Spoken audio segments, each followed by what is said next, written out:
കളിച്ചും ചിരിച്ചും വളരേണ്ട കുഞ്ഞു ബാല്യത്തിൽ കളിചിരിയോടൊപ്പം തന്നെ ശരിയായ ചുറ്റുപാടും പഠനവും അനിവാര്യമാണ്. ഈ പ്രായത്തിൽ നിങ്ങളുടെ കുട്ടികളെ വളർത്താം ഏറ്റവും മികച്ച അന്തരീക്ഷത്തിൽ. 2026-27 അധ്യയന വർഷത്തിലേക്കുള്ള അഡ്മിഷൻ ആരംഭിച്ചിരിക്കുന്നു.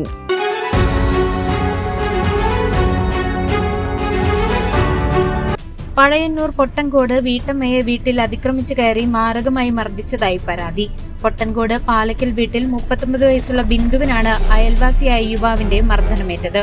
കഴിഞ്ഞ ഞായറാഴ്ച രാത്രി 9:30-ഓടെയാണ് സംഭവം.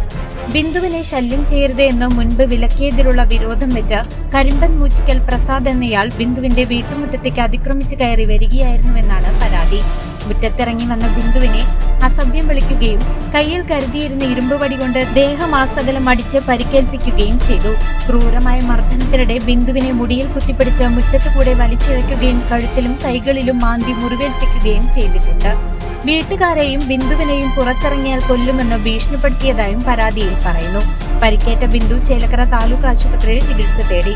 സംഭവത്തിൽ ബിന്ദുവിന്റെ പരാതി പ്രകാരം പഴയന്നൂർ പോലീസ് പ്രസാദിനെതിരെ ഭാരതീയ ന്യായ സംഹിത പ്രകാരം വിവിധ കുറ്റങ്ങൾ ചുമത്തി കേസെടുത്തു. എന്നാൽ ഈ സംഭവത്തെ തുടർന്നുണ്ടായ സംഘർഷത്തിൽ പ്രസാദിനും പരിക്കേറ്റതായി വിവരമുണ്ട്. ഹരിയും മകനും ചേർന്ന് ഇരുമ്പുവടി കൊണ്ട് പ്രസാദിന്റെ തലക്കടിച്ചു എന്ന പരാതിയും പോലീസ് അന്വേഷിക്കുന്നുണ്ട്. മുൻവൈരാഗ്യമാണ് അക്രമത്തിന് പിന്നിലെന്ന് പോലീസ് കരുതുന്നു.